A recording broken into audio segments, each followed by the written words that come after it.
if you turn hospitality into a ministry, a gift to others, then you can, first of all, find peace doing the work, find joy doing the work, and then transform the experience for the guests. And that's why we went from charging $350, $450 to $550. The first few properties I ran ended up getting to almost $1,200 a night some nights, and became the nationally ranked top 25 hotels for 4 years in a row on TripAdvisor. So all that really exciting stuff came down, in my opinion, to 3 words: joy, humility, and ministry.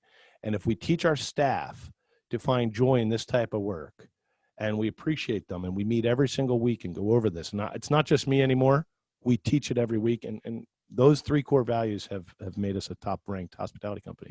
Ministry, to me, we ended up defining it by Googling it and everything like that as simple tasks done for spiritual reasons. And so what we've done is we've said to our staff, what if? Do the same things, which is deliver a cheeseburger in an efficient amount of time, deliver a great meal in an efficient amount of time, have the best drinks and cocktails. But we don't do it to pat ourselves on the back for having the prettiest cocktail, but we do it on the back of making the other guests feel loved. So if the intention isn't the object, it's the experience, everything changes. And you end up getting more fulfilled. So you as a team member become more fulfilled that you're doing something great for the other. And it's just a very others-focused model. And ministry to us is the fastest word to shock every interviewee, to shock everybody who ever hears it, into realizing we ain't doing it the old-fashioned way. We're doing it the ancient way.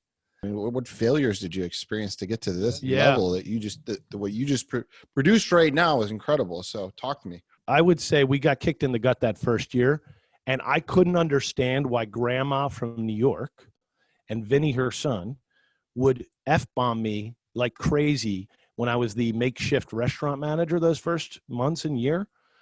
Why they hated me so much.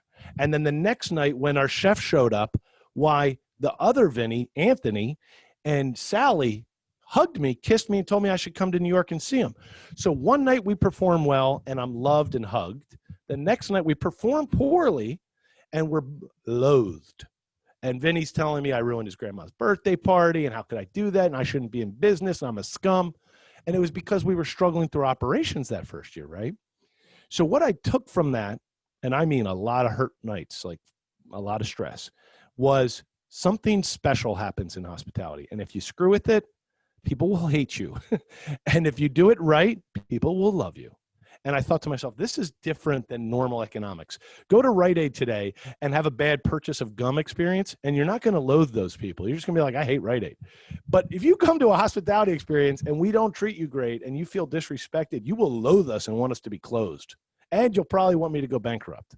So it's a radical personal experience in hospitality. So what we said is, instead of running away from that, what if we own that? And so we're on a trajectory to acquire at least 2 properties in the next few months. It really is the Super Bowl for us right now. I went through a similar experience where I kind of went through a giant trough in an attempt to try to make money and didn't, lost everything. And then I kind of scratched my head and go, what am I doing wrong here, right? And it's always a perspective where I was trying to make money and take care of me. And during this time, I was like, man, something is fundamentally wrong. And I figured out that it's got to be about others. And I developed kind of a mission-based approach, which is why I have a shirt called Freedom. I decided I was going to help people become financially free. And when I started shifting my mindset around serving others, because I was already on the floor anyway, things that naturally changed for me. And it sounds like they did for you as well. And I know a lot of people who have made lots of money lost it all because their heart wasn't in the right place. And I find that very interesting. And this is why I say people don't think about making money necessarily. Think about how you can serve other people, right? And that's really, really powerful. And it sounds like that's kind of what happened to you.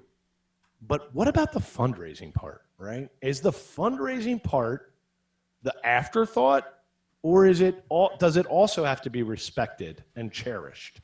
And we kind of went through this whole epiphany. No, it has to be cherished, meaning not just building beautiful buildings and serving that guest, but perhaps you need to treat your investors as a guest. Want to hear the full podcast? Then just point to your favorite podcast app and search for Apartment Building Investing, and you'll find me.